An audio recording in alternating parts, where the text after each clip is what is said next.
This is CBC Here and Now.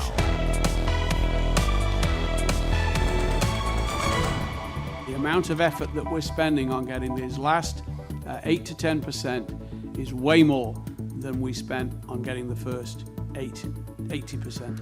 Frustration in the final stretch. The province still pushing people to get vaccinated. Well, after a fairly nice stretch of weather, we do have some wet days ahead. Everybody on this team has different experience. My experience, is obviously at the NBA level, but it's also at the Canadian local talent level as well. But I have some very, very talented guys that you guys will see and really enjoy watching them play basketball. The newest professional sports team to come to Mile 1 is the Newfoundland Rogue. I'm Jeremy and I'll have that story coming up on Here and Now. Good evening and welcome to Here and Now. I'm Anthony Germain. And I'm Carolyn Stokes. We start tonight with new COVID-19 modeling. Those new numbers show what might happen to the outbreak in central Newfoundland. And this comes as the number of people in hospital jumps. Peter Cowan is here with the details from the second COVID briefing in as many days. So Peter, what did the modeling show?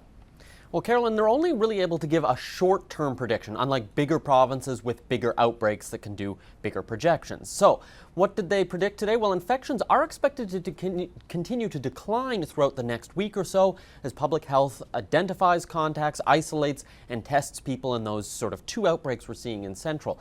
The number of people in intensive care is expected to peak at 6 to 8 cases, something the health system is able to accommodate. There are 2 in critical care right now.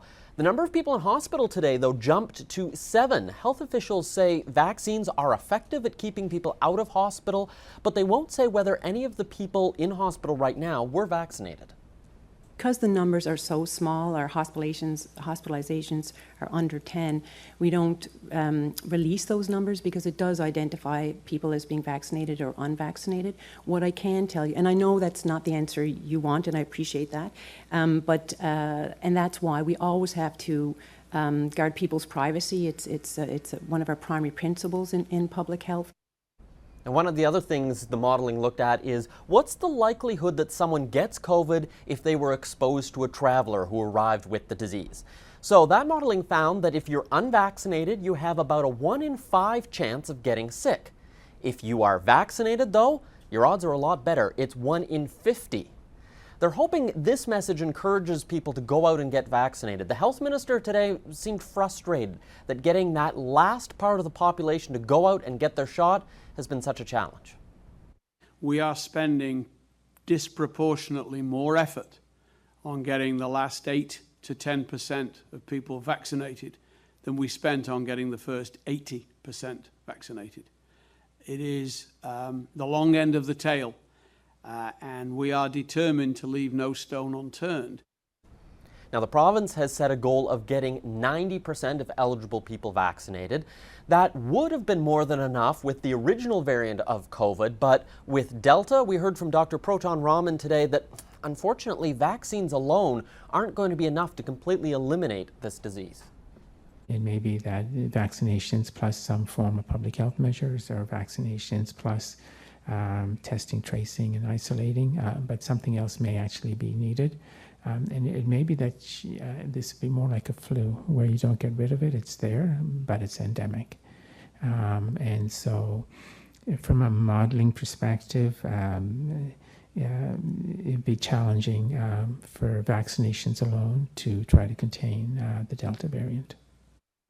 So if vaccinations won't completely eliminate COVID, does that mean people don't need to get them? Well, health officials said, actually, it's the opposite. This makes it even more important to make sure people get vaccinated, to give them some protection, especially if it means that COVID is going to continue to circulate in our province. Anthony? Thank you, Peter. It's Peter Cowan live in our newsroom. Now, in other news, the Provincial Medical Association supports mandatory vaccines for healthcare workers. It says workers have direct contact with vulnerable populations at higher risk of severe disease. Doctors are calling on the 56,000 unvaccinated people to get the shot. We all have a part to play in this, whether it's wearing a mask or washing your hands or keeping your distance. And vaccines are one of the proven ways of preventing our most vulnerable citizens, those who cannot have a vaccine, from getting ill. So everybody's got to do their part. Staying with COVID, the St. John's business community got a preview of what a vaccine passport program could look like, though few details from the provincial government have yet been released. Officials met with members of the St. John's Board of Trade who have questions. Here now's Meg Roberts has more. With less than 10 days until the launch of the COVID-19 Passport app, businesses got a sneak peek. We know vaccine passports will be mandatory for non-essential activities, but further details were shared with the St. John's Board of Trade. It's one more thing that businesses are going to be expected to deal with and play a really key and critical role in a successful and effective implementation. So we wanted them to have the information in advance. Businesses were told a QR code will be scanned at the door, and those over 19 will need to show photo identification. The province is proposing passports at bars, lounges, restaurants, indoor entertainment, large formal indoor and outdoor gatherings, and places where sports are practiced unless you're 18 and under. You won't need a passport at retail stores, schools, childcare centers, places of worship, healthcare facilities, in taxis, on public transit, or in hotels. Health officials said this is not a final list, and further changes may be made. You know, it will be interesting, and we're keen to see what final lists we'll be presented with next week. There's still lots of questions on how the passport will be enforced. Is there a protocol for unvaccinated people demanding entry into an establishment? Officials say environmental health officers with Digital Government and Service NL will be monitoring complaints. The RNC and RCMP also have the authority to issue tickets. The Premier says they're considering penalties for businesses who don't comply. There is still no rule yet on whether employees of a business will also have to present QR codes to enter their own workplace. Businesses also had questions about financial support for the increased staffing and training. It's not currently on the table, but health officials say it would be taken into consideration.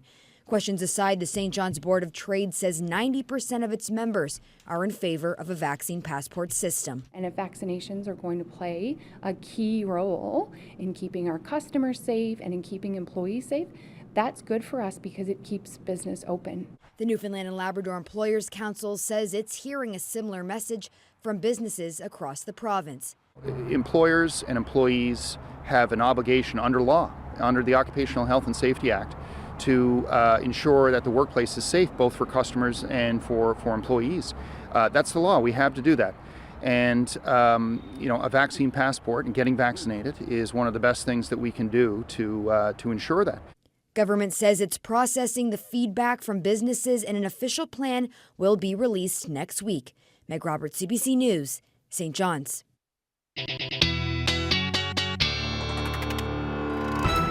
Taking a live look across the province today, much different than it looked yesterday. Now raining on the west coast, and it's different for the east coast. Those temperatures actually much nicer, along with some nicer weather as well. We did see some periods of rain earlier today, but then warmed up beautifully. High near 21 degrees so far in St. John's, but those temperatures very different as you head towards the west coast. Only sitting around 12 degrees for Corner Brook today. And the reason for that is depending on what side of the front you were on today.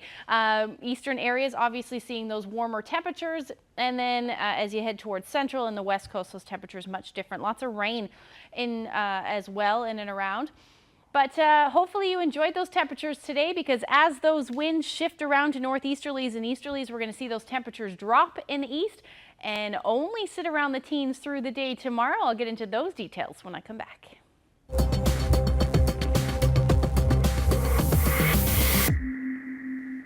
Newly elected mayors and town councillors are getting ready to start a 4-year term. Yesterday's municipal election was the third election in the province in the past 6 months. Here now, Terry Roberts has some of the most notable outcomes. A warm reception this afternoon for this man, the newly elected mayor of Conception Bay South, toppling 2 other candidates to win the top elected post in this province's second largest municipality. We'd like to say congratulations to our new mayor.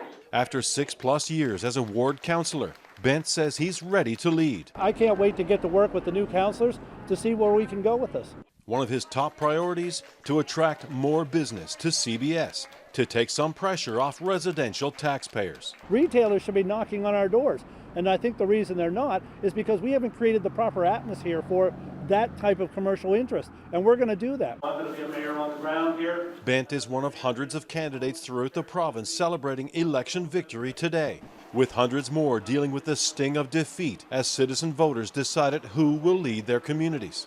Well, obviously, I'm happy with the result. One of the most watched races in this province was in Grand Falls, Windsor. The town is locked in a bitter labor dispute with its employees. But that didn't hurt incumbent Barry Manuel. He's back for another term as mayor. With 3 other incumbents also returned, Barry Manuel believes it's an endorsement of the town's hard-nosed approach to bargaining. By being reelected under the conditions, I guess, of this campaign, when there was a lot of anti-current council rhetoric and that sort of thing, is a vote of confidence. To me, it speaks highly to the fact that citizens are not only good with what we're doing, but they want us to continue on this path. The town's workers have been locked out since mid-July, with efforts to resolve the dispute sidetracked by the election. The mayor is hopeful that will now change. I'm hoping soon, weeks. I'd like to see our workers back to work where they should be. I would not want to see this going till the end of the year or any longer. And it's gone on long enough already. Negativity lost out to respect and positivity. Here in Mount Pearl, meanwhile, Dave Aker easily secured a second term as mayor. And after a few years of turmoil and a campaign that at times stumbled into the gutter with bogus election flyers and ballot tampering, the mayor hopes a new page has been turned. Very disappointed to see it happen, but we took the approach during the campaign that we were going to take the high road. This anonymous flyer was mailed to thousands of Mount Pearl households late in the campaign. The target, incumbent councillors, especially the mayor. There was statements in that flyer about me that were false. With 4 incumbents re-elected, Aker believes citizens saw through the negativity. The people who were elected last night all ran positive campaigns. And at the end of the day, that sets the tone for the city, and it sets the example for me as the mayor to ensure we work together. Once all these new councils are sworn in, the real work begins. After nearly 2 years of pandemic upheaval, finances has to be a top priority, with budget preparation expected to be one of the first orders of business. Terry Roberts, CBC News, Conception Bay South. Well, St. John's Mayor Danny Breen, who won by acclamation, says residents are pleased with the work his council is doing and says last night's election results prove it. Breen believes having 3 acclaimed positions together with the pandemic contributed to this year's lower voter turnout. I think that we do need to do more work in getting our turnouts increased and getting more people voting and getting more people participating in the process. I'd like to see more people running, and I think that we need to work as a council, and we need to work with municipalities, Newfoundland and Labrador, to get people to offer themselves for municipal politics. Now to news from the courts. Douglas Snellgrove was taken into custody today. The former RNC officer was convicted of sexually assaulting a woman in 2014 while on duty. Now he awaits his sentencing behind bars. Here and Now's Mark Quinn has more.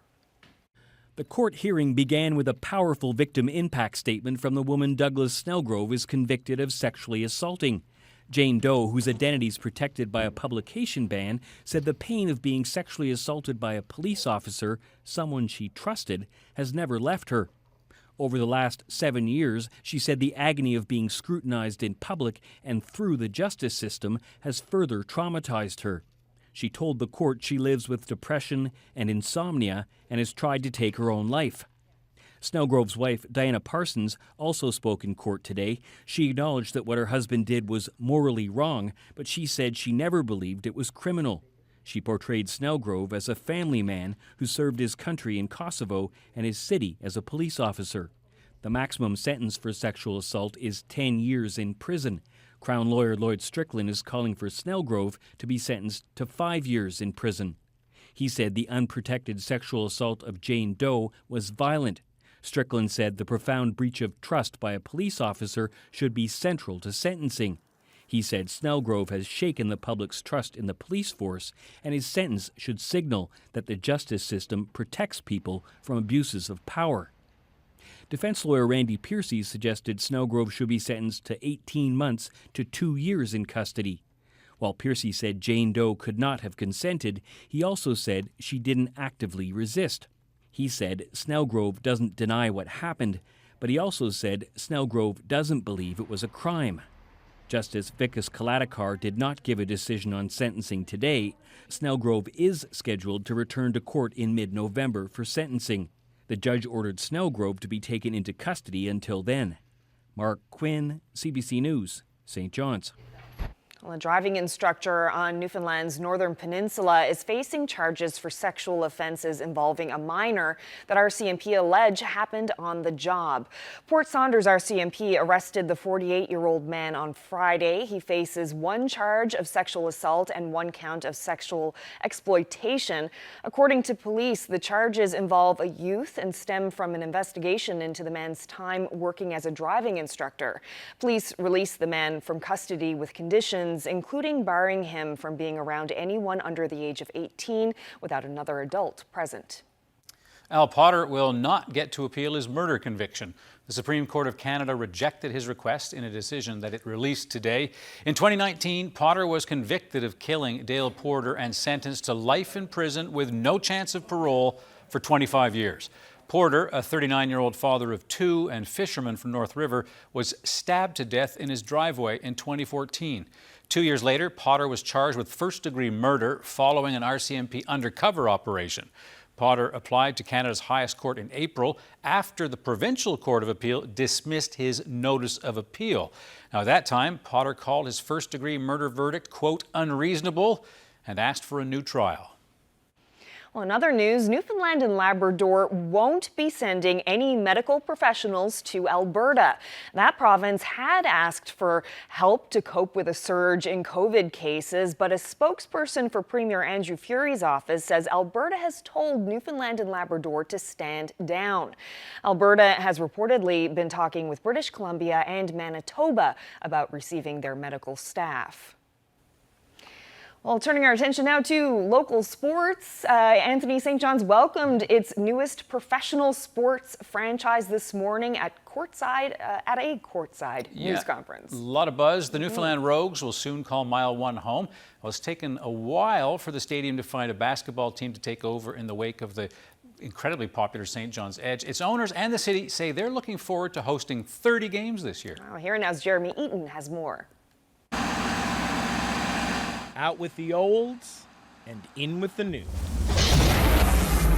Today, the Newfoundland Rogues unveiled its logo, jerseys, and coaching staff. We're very excited. We worked on it a long time, and we believe that we're going to bring a high-level ball here in Mile 1, and I think the fans are going to look forward to it. There's a lot of entertainment that's going to be coming from this league, and I'm sure the fans are going to get behind us. The ABA always knew how to put on a great show. The American Basketball Association may be foreign to many fans in this province. Still, the man leading the team onto the court believes it'll win people over. I have at least 14 to 15 guys that's told me yes. I've signed a number of those guys already. It's just a process of getting everybody into Canada, getting the visas and things of that nature that we're going through right now. But I have some very, very talented guys that you guys will see and really enjoy watching them play basketball. He won't be alone. Former Memorial University basketball player, current NBA talent agent, and Mount Pearl local, Stacey Leewood is the assistant coach. I'm excited to be back, honestly. Basketball's taken me across Canada and into the States, and I'm really happy to be able to be back here, providing local talent, but also helping Jerry bring in some really exciting foreign talent as well. The Rogues will play their entire season at Mile 1. No travel dates. 30 nights of what's being billed as family-friendly entertainment. 30 nights of what the city hopes will be booming business downtown. We're very pleased with it. Very pleased with the local ownership in bringing this this brand of basketball to the city, and I'm sure that it'll be a hit with fans. And while this sign may be folding, according to social media, the St. John's Edge has not. Meaning there could be competing basketball this season, just not at Mile 1. The Rogues have a 5-year deal. Ultimately, the fans are going to decide what entertainment that they're going to go see. The Newfoundland Rogues start their season November 27th with the hope that fans show up for the product put on this court. Jeremy Eaton, CBC News, St. John's.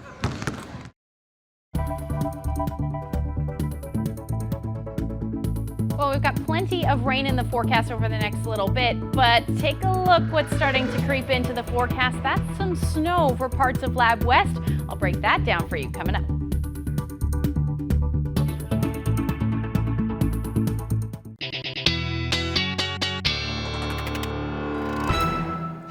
Time for a look at the weather forecast. And just before the break, you were talking about snow in Western Labrador. Don't think I'm ready to see that on the future tracker. No, not at all. I mean, we are almost at the end of September, early October, so this is kind of when we start to see seasons changing, Yeah, certainly. today was like a balmy summer day in St. John's. Oh yeah, it definitely felt like summer here. Temperature near 21 degrees, absolutely beautiful with that sunshine. But that is going to change as we head through the next couple of days. Let's take a look at what we have on the go right now. So an area of low pressure to the north and to the south of the island, and a couple of fronts associated with that. And we're seeing those cooler temperatures on the west side of that front and that warmer air in that more southerly flow for mainly the Avalon and parts of the Burin Peninsula as well today. If we zoom in a little bit, you can start to see some of that more shower activity. It's been raining for most of the day for most of the island, and that will generally continue as we head through the evening hours tonight. But those temperatures still absolutely beautiful, 21 degrees still in St. John's. But those temperatures are going to change as we head through the night tonight as that front skirts through. And we see that wind shift. They're going to shift to more easterlies, northeasterlies, and when we start to see that, we likely see some fog developing. And then those cooler temperatures as well through the overnight period and in through the day tomorrow as well. So as far as the future tracker goes, going to stay unsettled for the most part for tonight. For central and western areas of the island, we'll actually see some periods of rain as we get into the early morning hours as the further west you go. Still looking at that chance of some drizzle and showers for the east as well. And then unsettled across Labrador, mainly cloudy tonight with that chance of showers for the most part. And the heavier rain as you get into the early morning hours, the further west you go. So temperatures tonight, going to pretty much not move too much for the rest of the island, except drop down to the teens for St. John's. Those winds will generally ease, although shift tonight. But then on the west coast, you're looking at your winds ramping up a little bit. Easterlies about 30 to 50 kilometers per hour. Temperatures in the single digits across Labrador, 4 degrees tonight in Lab City, 1 in Nain, and you're going to stay under generally cloudy skies tonight. Now tomorrow, periods of rain, pretty much the story right across the board. We're going to see that really ramp up as we get into the afternoon hours, mainly for the island, southeastern portions of Labrador. And then we start to see that colder air on the back side of this one, and that's what's prompting the potential, or at least showing the potential for some either rain or periods of snow, or likely what does fall will be very wet. But that risk still there for Lab West as we get into the evening hours tomorrow as your temperatures dip down. And then you'll see that pretty much through Friday morning as well.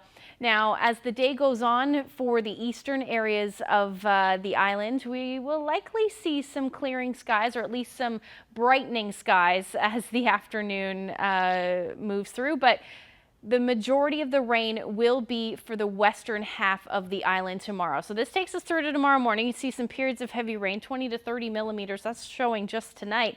And then as the day goes on tomorrow, you could potentially see upwards of 30, 40 plus millimeters of rain. And again, mainly that will be for the western half.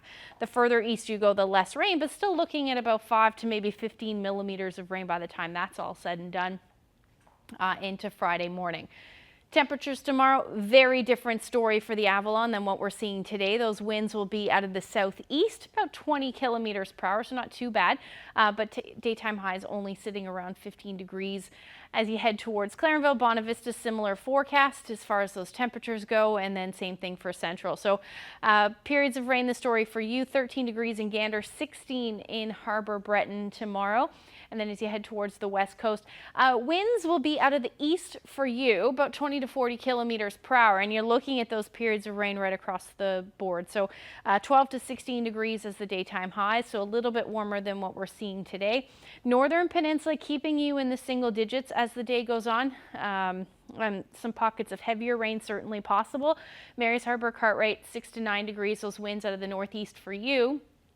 And then here's your temperatures for the rest of the Big Land. 7 degrees for Happy Valley, Goose Bay, 2 in Nain, 3 in Makkovik, and then Lab City at 8 degrees as your daytime high. But like I said, as the night goes on, you're going to see your temperatures dipping 1 to 0 or even 1 degree. And that means we could see the risk of some snow. And that generally continues for the next couple of days as we see this similar pattern.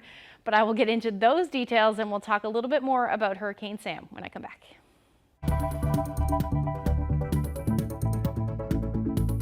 Well, tomorrow is the first ever National Day for Truth and Reconciliation. But what will this day mean? Coming up, we'll speak with Stacey House of First Light.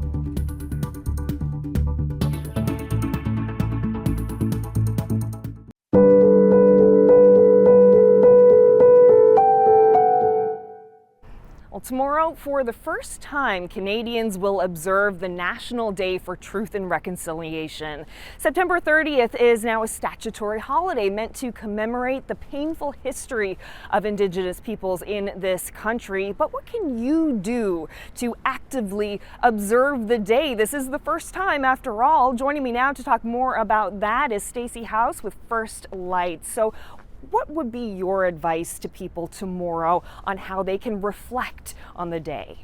Yes, well, as you said, tomorrow is the first day of Truth and Reconciliation, and it's a day to reflect on the ongoing legacy of colonialism, to honor the survivors of residential school, and to remember the ones who didn't make it home to their families. And so we hope that tomorrow really sparks a conversation about colonialism and about systemic racism, and we hope that it creates change and for people to have an understanding which will lead to action for systemic change. And I see you're wearing an orange shirt, and that's something that's also something people can do tomorrow. Can you talk a bit about that? Yeah, and so Orange Shirt Day is what it was previously called, is a day as well to remember survivors of residential schools and to remember those who were lost to the residential school system. And so people can wear orange, they can learn a bit about the history of residential schools here in our country and in our province as well. And there's also, you know, the Truth and Reconciliation Commission came out with the 94 calls to action. And so it is an important document, as well as the MMIWG calls for justice.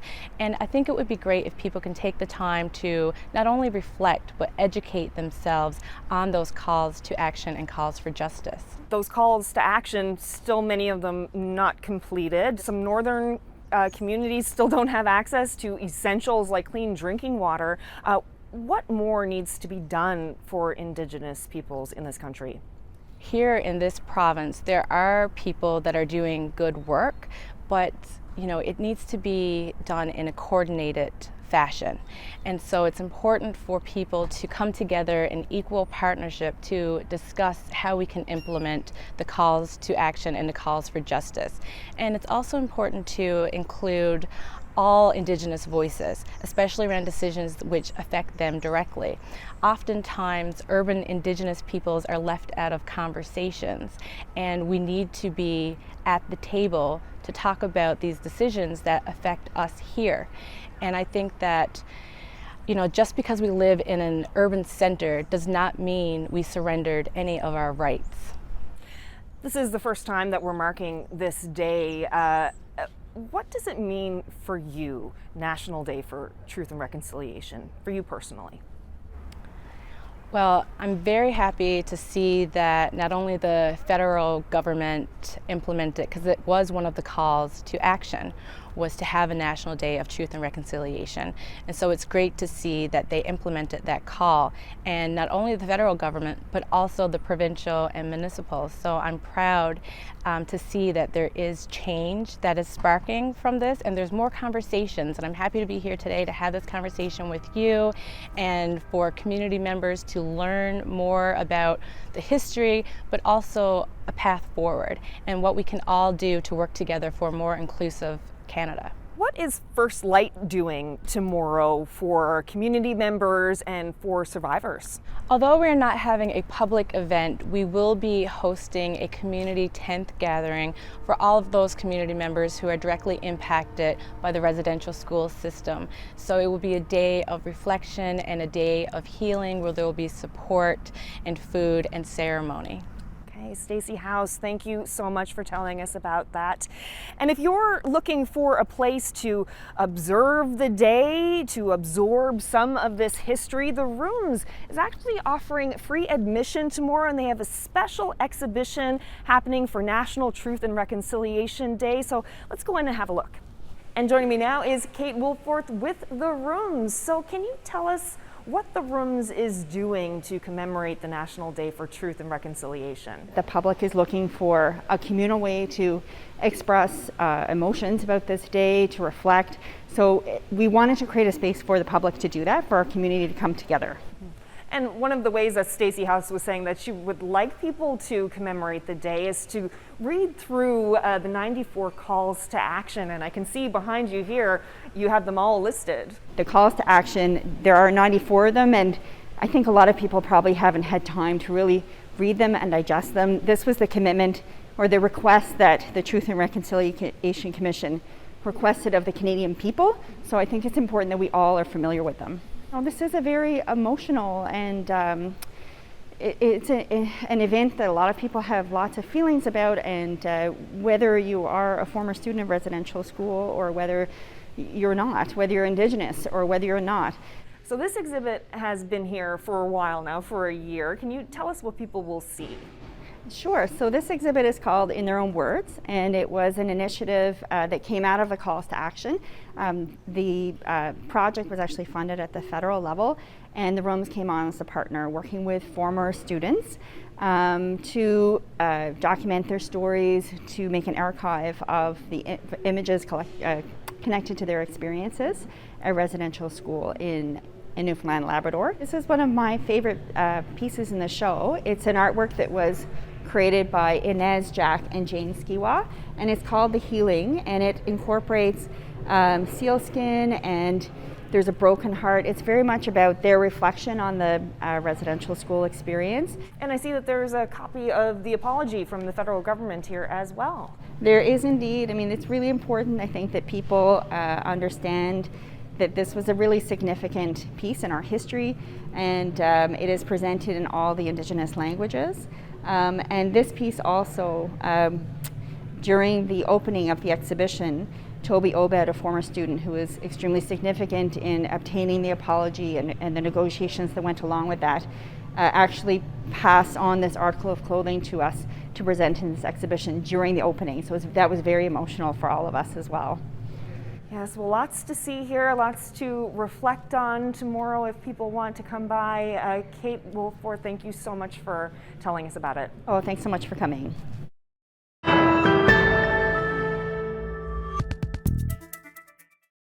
Welcome back to Here and Now. Well, like a lot of people, you're probably tired of Zoom, FaceTime, Microsoft Teams, yada, yada, yada. But there is an online event with Business Arts NL coming up October 12th. They've landed a big name. Kevin Casey joins me now. So Kevin, before you tell us who, tell us what. What's the idea behind the event? Well, the idea behind the event is basically unlocking your inner creativity. And we're a tiny place that's got not so tiny problems. And if you ask anybody, when they start talking about Newfoundland, creativity and resilience is what makes us different. So when somebody says to us, you're not that creative, they're kind of off the hook and they're thinking it's someone else's job. And this event is about unlocking that creative person that's inside of you and coming out. So it's not anyone else's job. It's a choice you make. You're not born with creativity. When you're talking about creativity, you're talking about artistic creativity, business, what? Great question. I mean, this is part of the stigma we're trying to change. So creativity is not just for the painters and the writers and the artists anymore. It's for the lawyer, the accountant, the small business owner. Creativity is about solving problems in interesting ways. So what we want to change is creativity isn't someone else's job. It's everyone's job, and there's an inner creative inside everyone, but people go through imposter syndrome. They get themselves off the hook. This is about finding that inner creative, whatever job you're in, so we're actually together solving problems, not on opposite sides of the rooms. Okay, let's end the suspense. Who is this person that you got to be the star of this event? We've got a guy who's written 20 books, has 1 million subscribers to his daily podcast. We had no right to email him. We had no right to reach out. We had exactly zero in our budget. And it's Seth Godin, which is, the first book I ever read was The Purple Cow. It changed my life. It was about being remarkable. And he teaches creative thinking to tough, nasty problems. I made a connection blindly. I reached out, and it's kind of bizarre how it all happened. Now, Seth Godin's the kind of guy, he's not cheap. How can a nonprofit afford a dude like this? Yes, Seth Godin would be very expensive. He charges $35,000 for the appearance. He did a little research, obviously. We connected to him by email. I mean, when I suggested this name, I will say some of my board members smirked. I found his email. I spent about 3 hours doing an email. It was genuine. I knew he was from New York, so I told him a little bit about 9/11, which was creativity and how Gander showed creativity to solve 38 planes landing. I explained a little bit about where our province was in terms of our non-renewable resources and the fact that creativity is renewable. I told him we're in a tough spot, and I said he would be a dream person to actually have kind of give us a defibrillator to our heads and figure out how we can apply creativity to tough problems. And 2 hours later, I got an email back, and I assumed it was from his handlers or a rejection letter, because I've been rejected lots in my life, so I can get used to that. But he said yes, and he waived his fee, and he wouldn't do a keynote. He said, I want an interview, you and I, for 35 minutes, and I don't want to see the questions in advance. That's refreshing. So no safety net. Yeah, that's great. So listen, people watching, they might not know who he is. They do now. If people want to participate this on Tuesday, October the 12th, what do they need to do?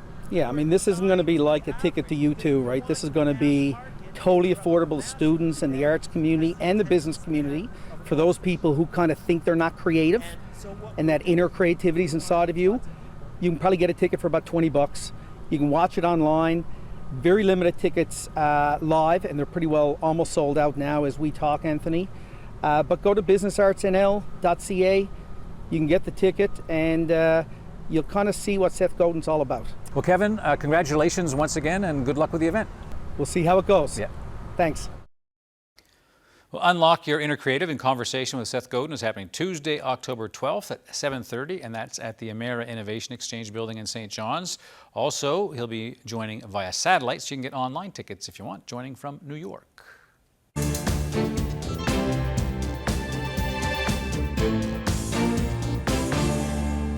The federal court has upheld a landmark order from the Canadian Human Rights Tribunal involving First Nations children.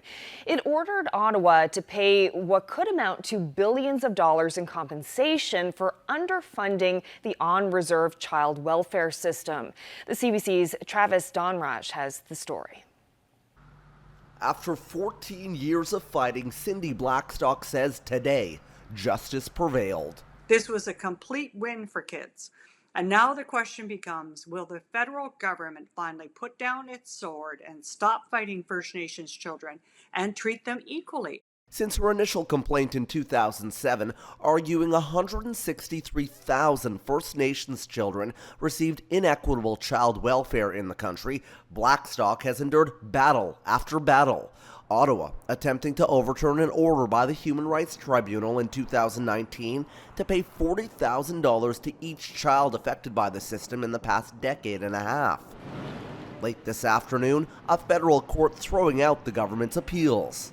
Children were separated from their families because the federal government was not providing even the same level of child welfare funding that other children who had not gone through the trauma residential schools received. Indeed, debate over the issue and criticism of the government has intensified in recent weeks. You can't take a knee one day if you're going to take Indigenous kids to court the next. That's not leadership. Mr. Singh, that's you not going to love make things that better. line about taking Indigenous kids to court. It's actually not true. Stop taking children to court. Indigenous writer Jay Simpson was in the child welfare system for 16 years. Mental scars remain. Simpson says it's time the government take a pause. Tomorrow is the National Day of Truth and Reconciliation, and I'm not seeing it. I don't believe in reconciliation because that meant reconciling of a relationship, and there was never a great relationship to begin with. Indeed, on the eve of that new day of reflection, Cindy Blackstock is putting things into perspective. She says the court's decision is a victory, but there are many battles that still need to be won for Indigenous people in this country. I think they deserve good health care, and they deserve to grow up with their families. And I'm not going to stop until at least I've done my part in making sure that that becomes a reality. Travis Stanrash, CBC News, Ottawa. Like we've been talking about tonight, tomorrow is the first National Day for Truth and Reconciliation. Indigenous leaders are urging all Canadians to use the day to reflect and learn about the tragic history and legacy of residential schools. 2 years ago, the National Centre for Truth and Reconciliation unveiled the names of thousands of children who died while attending those schools. Now, a few names stand out, particularly those reduced to numbers and insensitive nicknames. Ganhesio sets out to solve the mystery of one young boy who had all but disappeared. These are the faces of students who were forced to attend a Manitoba residential school over 100 years ago. Somewhere among them is a boy whose name sparked many questions. Dummy Bad Boy. He's one of thousands of students named on this scroll unveiled by the National Centre for Truth and Reconciliation, documenting children who died at residential schools.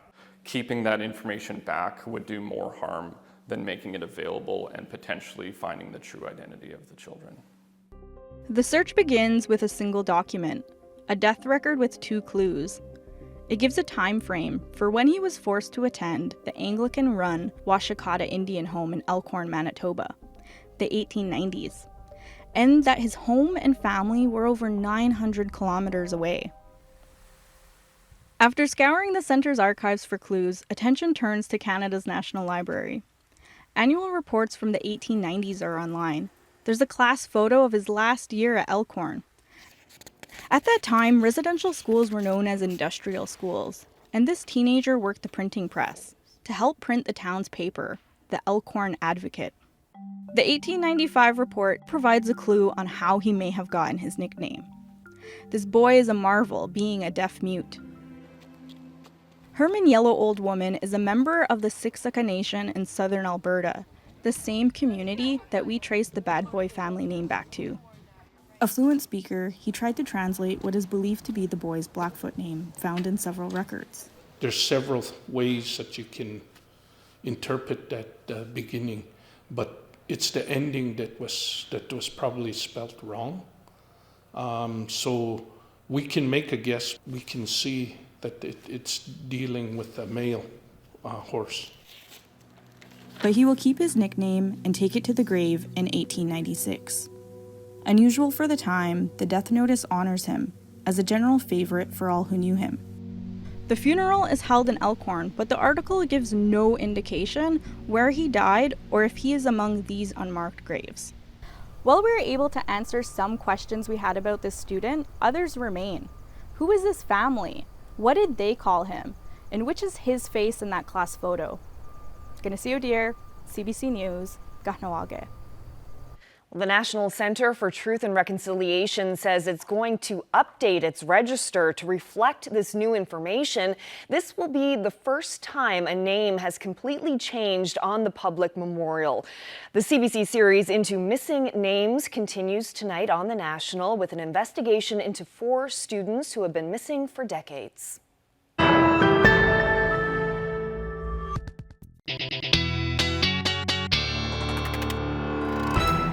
I've been talking a lot about Hurricane Sam and just wanted to give you a little bit of an update. Pretty much exactly where we were yesterday is what we're seeing right now. Still a Category 4 storm, pretty well-defined eye there. Winds at about 215 kilometers per hour sustained and still seeing those gusts upwards of 260 kilometers per hour. It is not moving much, still moving to the northwest at about 14 kilometers per hour. So as we head through the next couple of days, that storm is going to continue its northwestward track, eventually head north and then southeast. And at this point, this is what the National Hurricane Center, the official forecast, has the storm passing well south of Newfoundland and Labrador at this point. Again, there's still a couple of days where we could see a little bit of a shift in that track, but the further east it goes, the better, and we'll likely not see that much as an impact as we head through the beginning of next week. This is already Monday at 3:30. So if we do see any impacts, it'll be in and around that time frame. So until we get there, though, the weekend looking very unsettled at this point, at least the beginning of the weekend. We're looking at temperatures into the teens right across the board, along with some rain through the day on Friday. Temperatures up across Labrador, still in those single digits, and still going to keep in that risk of some wet snow for parts of Labrador, at least Lab West, in the morning and in the evening hours, because as your temperature's hovering around 6 degrees, whatever does fall from the sky should fall as rain through the day on Friday. But as you get into the evening hours, that's a whole different story. And that's pretty much the story through Saturday as well for you in Lab West. Temperatures are going to climb a little bit, about 16, 17 degrees for the rest of the island. A little bit more sunshine in play as well, but it will still be unsettled. You're still looking at that chance of showers, and I'm keeping the skies generally gray right through next week for eastern areas of the island as well. Temperatures into the teens. As you head towards central and western Newfoundland, similar as far as those gray skies go, maybe a little bit more sunshine through central, but overall generally unsettled next couple of days. For eastern Labrador, you're looking at rain as well, and then western Labrador will finally see things improve as we get into the end of the weekend and the beginning of next week. Had to share this photo. Double rainbow in Gander. Chris shared that shot with us. And if you have any weather photos, send them to nlphotos@cbc.ca. It's 2 pots of gold. That is. Gorgeous. Great shot. Very Love nice. those. Go and grab one. Yeah. Well, that pretty much does it for us for tonight. I won't be here. Ashley, you won't be here. Yeah, Here Now is going to be a half-hour show tomorrow, and just a heads up, the province will not be releasing COVID numbers because of the National Day for Truth and Reconciliation. Tomorrow's numbers will be released on Friday. Yeah, so thanks for joining us. Good night. Good night.